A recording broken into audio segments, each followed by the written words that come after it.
Hoje nós vamos falar sobre a fé, o dom da fé, não é? Você vai abrir a sua Bíblia lá, em Atos capítulo 9, versículo 40.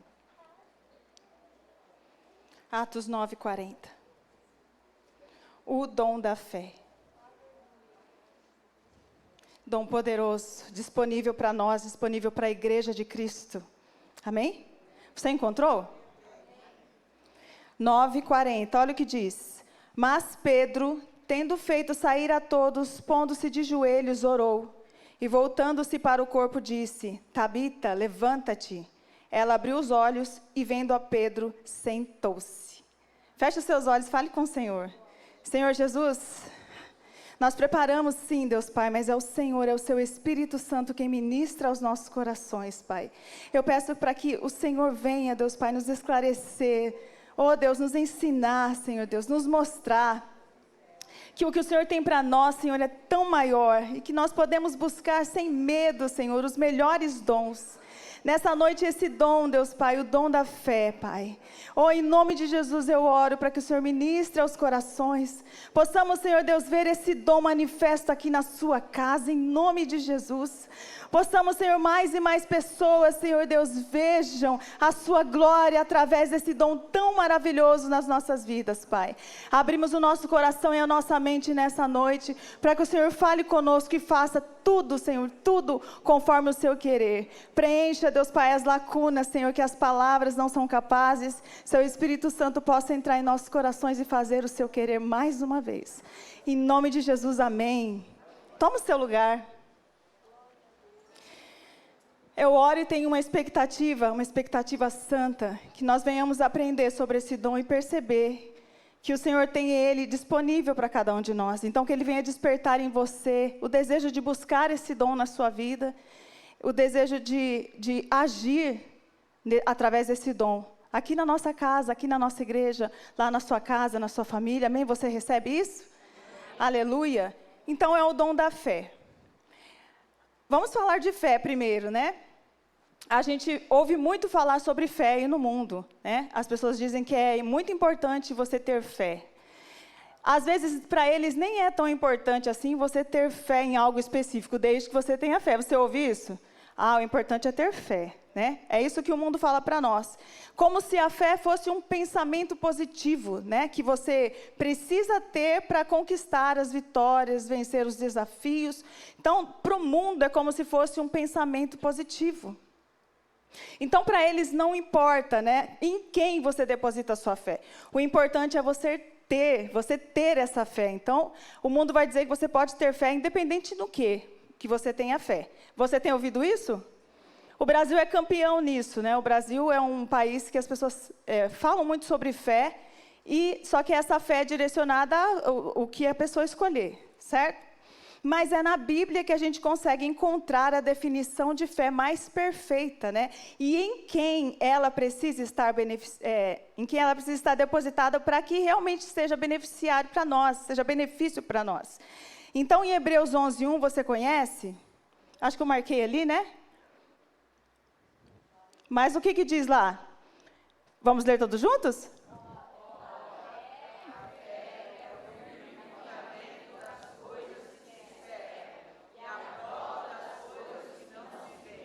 A definição de fé mais perfeita que eu já vi está nas Escrituras, né?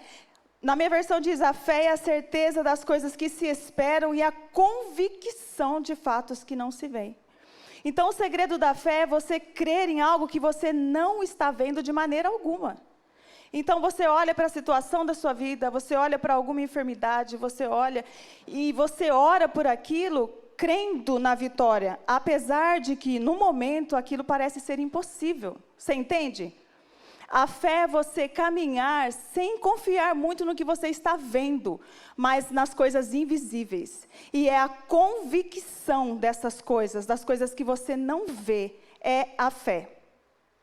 Só que se a gente se aprofundar um pouco mais, né, no que é a fé, a gente vai descobrir que a fé, ela é muito mais importante do que isso. A fé, ela é o fundamento para a sua salvação. A Bíblia vai dizer que é a fé que nos leva a sermos salvos. Mas não é a fé em qualquer coisa. Para você ser salvo, você precisa ter fé na pessoa do Senhor Jesus Cristo. É o fundamento da igreja, é o fundamento das Escrituras.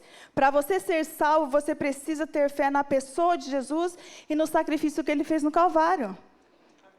Sem isso, não tem como você ser salvo. Então, a fé é muito mais importante do que nós imaginamos. E a gente só vai descobrir isso quando a gente tem acesso às Escrituras. Você já teve. Olha, abra lá em Efésios 2, 8.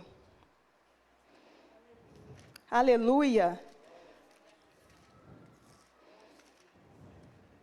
Acho que dá para eu ler dali, que até eu encontrar.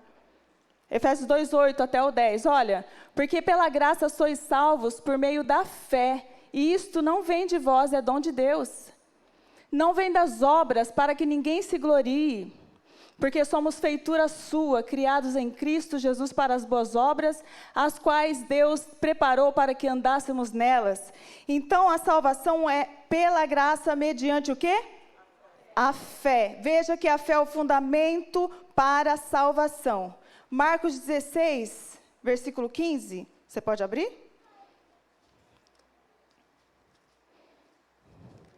Marcos 16.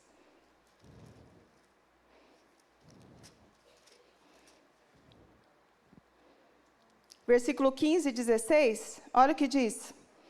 E disse-lhes, ide por todo o mundo e pregai o evangelho a toda criatura. Quem crer e for batizado será salvo. Quem, porém, não crer será condenado. Mais uma vez, né? A salvação é para aquele que tem fé, para aquele que crê. Em quem, gente? Em Jesus Cristo. A nossa fé precisa estar na pessoa de Jesus Cristo. Hebreus capítulo 12, versículo 2. Vamos lá? Vou ler ele também. Isso, só o 2.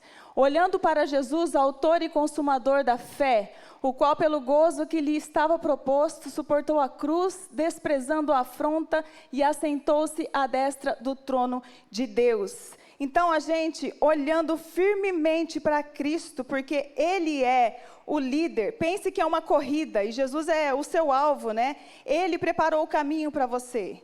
Por causa do sofrimento dele na cruz, nós temos acesso à salvação mediante a fé nele. Amém? Posso ouvir glória a Deus? Glória. Aleluia. Então, a fé, como fundamento para a nossa salvação, nós vamos chamar de fé comum, certo? Então, essa fé que você precisa para ser salvo, a gente chama de fé comum, embora não seja nada comum, né? Vamos chamá-la assim.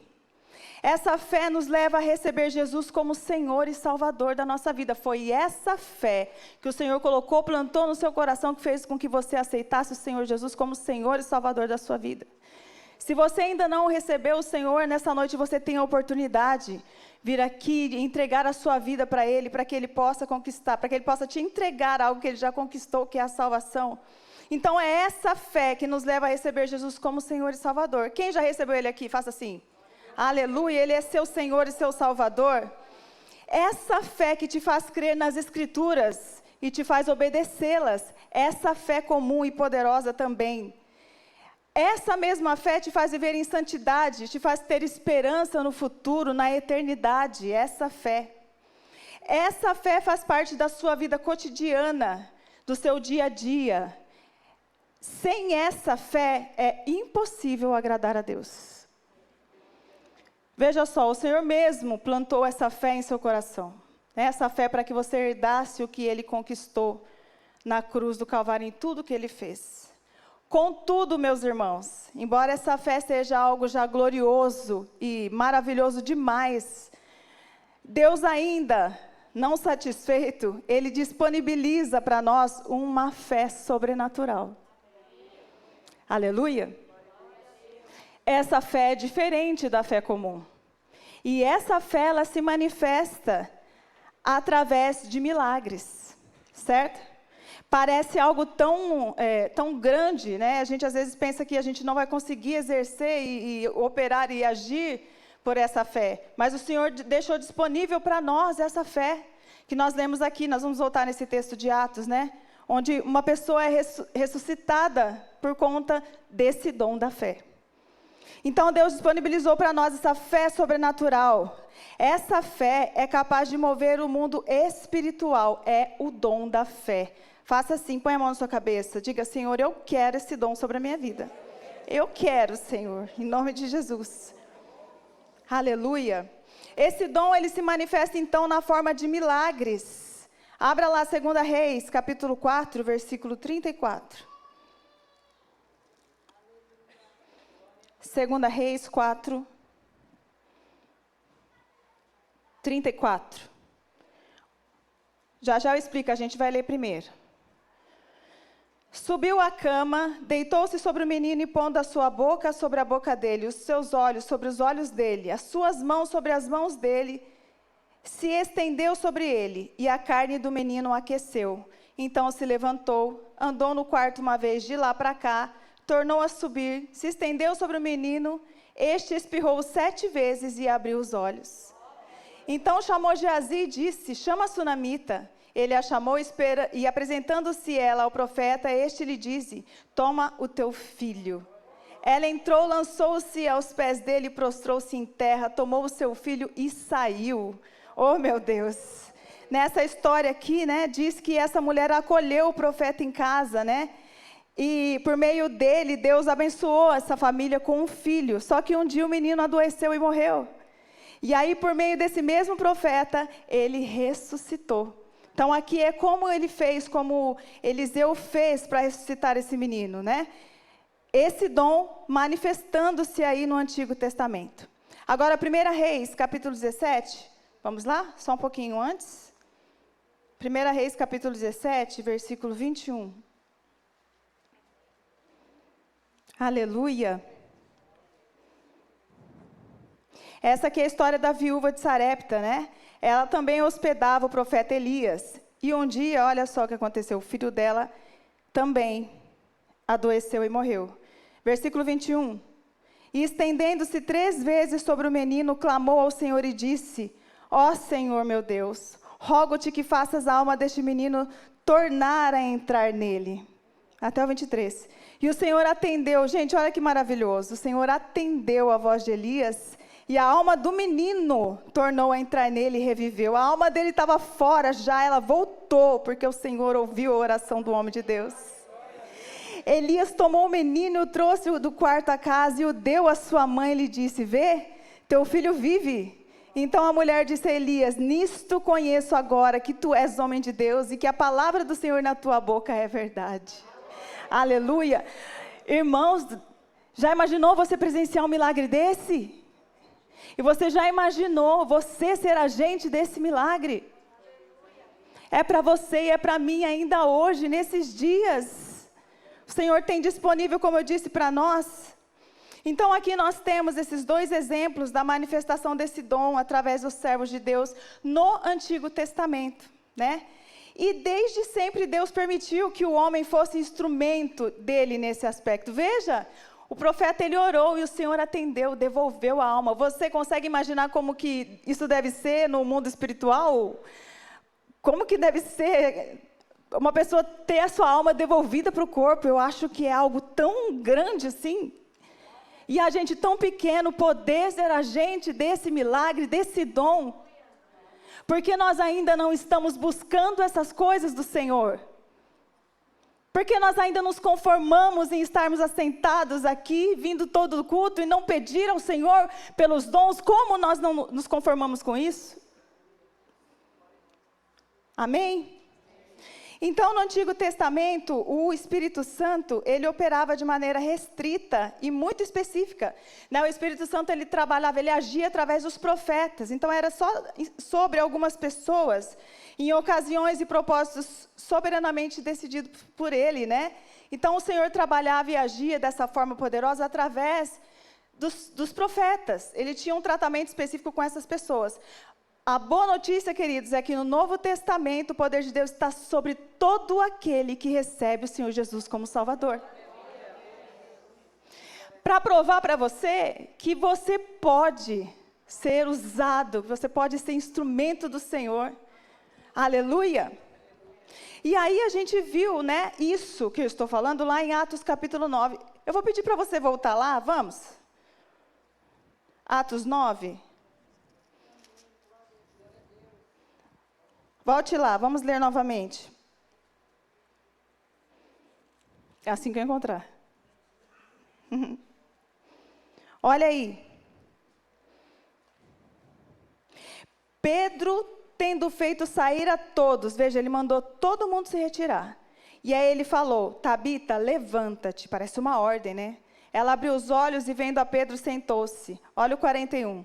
Ele, dando-lhe a mão, levantou-a e chamando os santos, especialmente as viúvas, apresentou-a viva. Isto se tornou conhecido por toda Jope, e muitos creram no Senhor. Pedro ficou em Jope muitos dias, em casa de um curtidor chamado Simão. Isso mesmo, Simão. Então, em Atos 9:40, quando a gente lê sobre a ressurreição aqui de Tabita, de Dorcas, por meio de Pedro, né? Os moradores de Jope souberam que Pedro estava ali perto, né? Numa cidade que era só alguns quilômetros ali de distância. E essa mulher, uma mulher tão maravilhosa, irmãos, ela ajudava as viúvas, ela era uma pessoa cheia de boas obras, ela morreu. Então, veja só, eles limparam ela e colocaram ela no andar de cima e correram para chamar Pedro, né? E aí Pedro chegou e mandou todo mundo sair. Olha o que Pedro fez, que é diferente dos profetas, né? Ele se ajoelhou, ele orou e disse, Tabita, levanta-te. Ela abriu os olhos e sentou. Só que no versículo 42, ele diz aqui que esse milagre foi conhecido por muitos e fez com que muitos crescem em Deus, né? Isso aqui nos chama a atenção por ser algo que acontece quando esse dom é manifesto aqui no Novo Testamento. Ele chama a atenção das pessoas para que creiam e sejam salvas. Então veja que uma das coisas que a gente precisa aprender antes de buscar mesmo esse dom, é perceber que ele não é para nós, é pelo outro, é pelo reino. Então, toda vez que você pedir por isso, é para que o reino de Deus seja edificado. É para que as pessoas sejam beneficiadas, aquela pessoa enferma possa ser livre daquela enfermidade. Tirar a ideia do egoísmo e pensar que é para você mesmo. Não é a primeira coisa que você precisa entender. Isso vai trazer honra para Deus, o seu dom. Veja se isso não é interesse dele. É interesse dele que você tenha esses dons na sua vida. É interesse dele que você flua nesses dons aqui nessa casa, porque isso faz com que o reino de Deus se expanda, né? Outra coisa, nos ensina que o dom da fé tem um propósito que vai além do milagre em si, né? Ele produz fé em quem assiste o dom. Quando você ouve que alguma coisa grandiosa, né, um milagre grande aconteceu, a sua fé não é fortalecida? É fortalecida. Você fica mais forte, mais confiante. A gente lá em casa tem, né, um milagre, né? A minha cunhada, no primeiro dia que a gente foi visitar lá no hospital, a gente saiu de lá na certeza de que ela tinha morrido. O médico simplesmente cancelou. Não tem mais nada o que fazer. A gente foi para casa, deixamos a minha cunhada morta, praticamente morta no hospital. Hoje ela está aí. Hoje está aqui embaixo com as crianças. Né? Então, a gente ainda vive esses milagres. Isso fortaleceu ou não fortaleceu a sua fé? Fortalece a nossa fé. Então, o Senhor, Ele se beneficia, vou dizer assim, né, usar essa palavra. Então, é interesse dEle que nós tenhamos esses dons. E se o Senhor quer, quem vai poder impedir? Amém? Continuando aqui. Não foi a primeira vez que esse dom se manifestou na vida de Pedro. Você vai lá em Atos 3. Volta um pouquinho aí. Atos capítulo 3. Do versículo 1 ao 10 nós vamos ler. Posso? A cura de um coxo. Olha, Pedro e João subiam ao templo para a oração da hora nona. Era levado um homem coxo de nascença, o qual punham diariamente à porta do templo chamada Formosa, para pedir esmolas aos que entravam. Vendo ele a Pedro e João, que iam entrar no templo, implorava que lhe dessem uma esmola. Pedro, fitando juntamente com João, disse, olha para nós. Ele os olhava atentamente, esperando receber alguma coisa. Pedro, porém, lhe disse, não possuo nem prata, nem ouro, mas o que tenho, isso te dou. Em nome de Jesus, o Nazareno, anda. E tomando-o pela mão direita, levantou imediatamente. Os seus pés e tornozelos se firmaram. De um salto se pôs em pé, passou a andar e entrou com eles no templo, saltando e louvando a Deus. Viu todo o povo a andar e a louvar a Deus, e reconheceram ser ele o mesmo que esmolava, sentado à porta formosa do templo. E se encheram de admiração e assombro por isso que lhe acontecera. Olha só, esse texto é muito conhecido, né? Algumas pessoas só se identificam com a primeira parte aqui de Pedro, né? Não tem o prata e nem ouro, né? O restante não se identifica, não chama a pessoa, né? Aleluia. Então, olha só, aqui relata a cura de um coxo de nascença, né? No versículo 11, apegando-se ele a Pedro e a João, todo o povo correu atônito para junto deles no pórtico chamado de Salomão.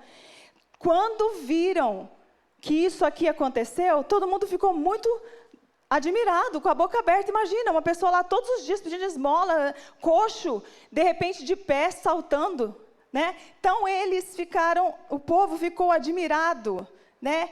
Correu junto dos três, seguiu os três aqui. No versículo 12, acompanha aí. À vista disso, Pedro se dirigiu ao povo dizendo: Israelitas, por que vos maravilhais disto, ou por que fitais os olhos em nós, como se pelo nosso próprio poder ou piedade o tivéssemos feito andar? O povo admirado, e aí Pedro fala: por que vocês estão olhando para a gente desse jeito? Não somos nós que fazemos, é o nome de Jesus, não somos nós. Ó, versículo 16. Pela fé em o nome de Jesus, é que esse mesmo nome fortaleceu este homem, que agora vedes e conheceis. Sim, a fé que vem por meio de Jesus deu a este saúde perfeita na presença de todos vós. Em outras palavras, Pedro está dizendo: por que vocês estão olhando para nós? Não somos nós. O que opera é o nome de Jesus. É o nome de Jesus que faz tudo. Então ele diz: não fomos nós, não somos nós, é por meio da fé, é por meio do dom da fé que o Senhor derrama sobre as nossas vidas, certo? Nós nos tornamos agente do poder de Deus na terra, e não é por mérito, mas é por meio do nome de Jesus. Você acha que você consegue repreender um demônio por você mesmo? É o nome de Jesus que tem poder. Aleluia. Eu coloquei aqui assim, olha: pense que cada pessoa, a depender do papel que desempenha, possui autoridade para realizar certas coisas, estar em determinados lugares, ou mesmo se dirigir às outras autoridades. Eu não entendo muito, mas eu creio que para você falar com o juiz, né, precisa ser advogado, estou errado? Para que a sua palavra... Então, entenda, eu preciso ter autoridade para chegar em determinados lugares e a minha voz ser ouvida e o que eu disser ser atendido, certo? Deus deu para a igreja, por meio de Jesus, a autoridade para se mover em um ambiente no mundo espiritual. Então, a igreja tem autoridade, é a única que tem autoridade para estar nesse ambiente espiritual, como alguém que pode mandar, como alguém que pode dizer o que fazer. Aí você pode pensar: mas tem pessoas que mexem com o ocultismo, também estão lá, só que elas são manipuladas pelo poder das trevas. Agora, se você, pelo nome de Jesus, estiver nesse ambiente, as trevas têm que te obedecer. Não é por causa de você, é por causa do nome que você carrega. Estou falando isso para que você creia que essa fé pode estar disponível para você, certo? Então, Deus deu para a igreja autoridade para se mover aqui. Só a igreja tem essa autoridade. Agora, você sabe por quê? Porque, já disse, a gente não entra com o nosso próprio nome, mas no nome de alguém que despojou todo o principado e toda a potestade. Certo? É nessa autoridade que você entra. Nesse ambiente de milagre, de poder. O Senhor, e em todos os outros ambientes, né? O Senhor, Ele é Senhor de tudo. Ele manda em tudo. Ele tem autoridade sobre a enfermidade. Não tem nada que seja impossível para Ele. Ele tem autoridade sobre os poderes demoníacos. Ele é Senhor de todos e de tudo. Então, por causa desse nome, da autoridade, nesse nome é que você pode dizer: sai enfermidade, em nome de Jesus.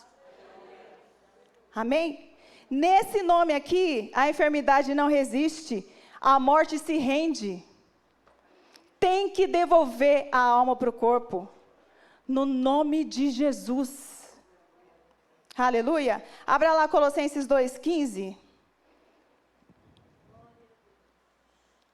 E despojando os principados e potestades, os expôs publicamente e deles triunfou em si mesmo. Então o Senhor, por ele ser vencedor, você pode expulsar, você pode exercer o dom da fé.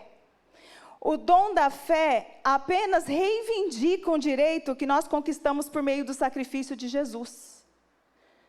Só isso. Tudo o que ele tinha que fazer, Jesus tinha que fazer, ele fez. E aí, se você entra nesse ambiente, trazendo esse nome, eles têm que obedecer.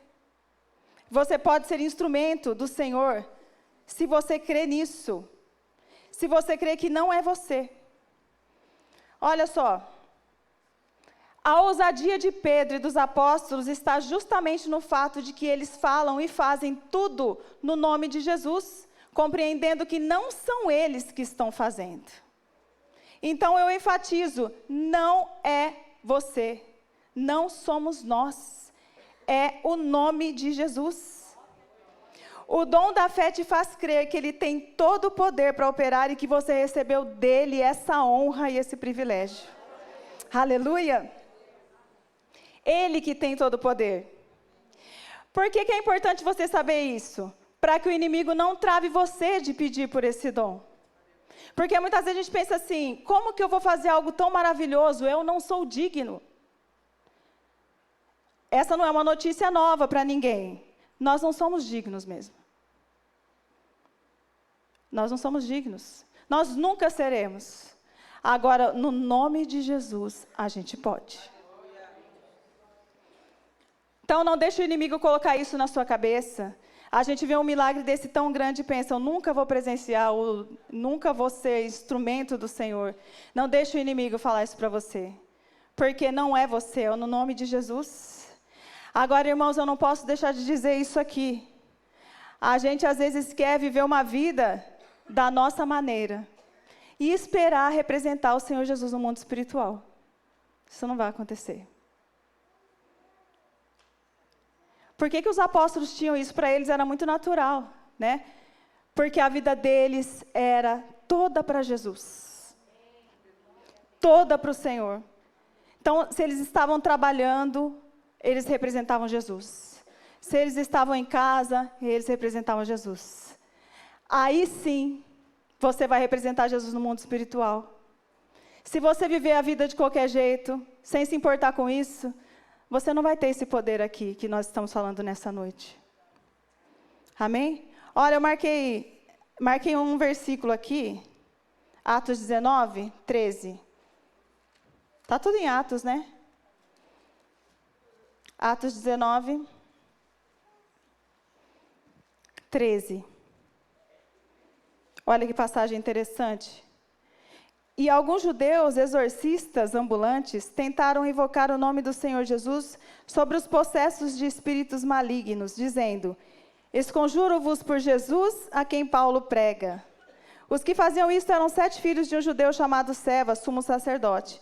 Mas o espírito maligno lhes respondeu, conheço a Jesus e sei quem é Paulo, mas e vocês, quem são? Que vergonha.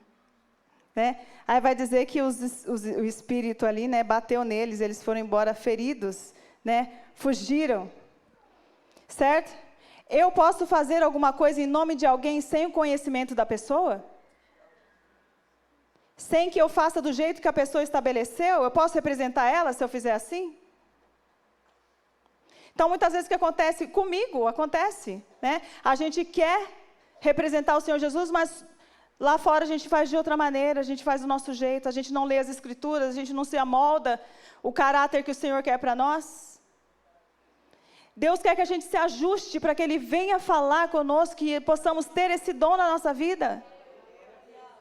E aí sim, representando o Senhor Jesus, a gente vai entrar nesse mundo e vai dizer, sai, vai dizer, levanta-te. E aí as coisas acontecerão. não é por nós, é pelo nome que nós representamos, o nome de Cristo. Então eu represento Jesus onde eu estiver, seja nesse mundo, seja no mundo espiritual. Não posso fazer diferença. Atos 20, versículo 9. Aleluia. Versículo 9, 29. Um jovem chamado Eutico, que estava sentado numa janela, adormecendo profundamente durante o prolongado discurso de Paulo.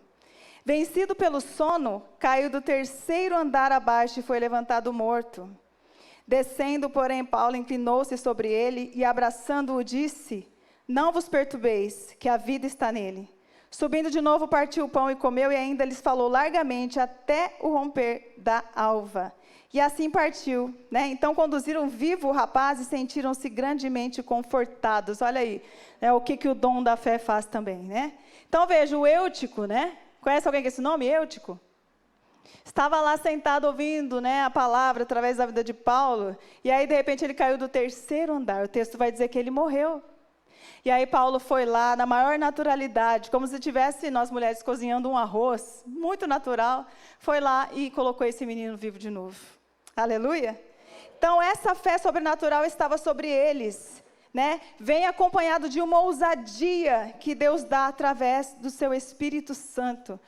Veja só, que ousadia esses homens têm. Quantas vezes o Espírito Santo falou para você, vai lá e ora pela pessoa?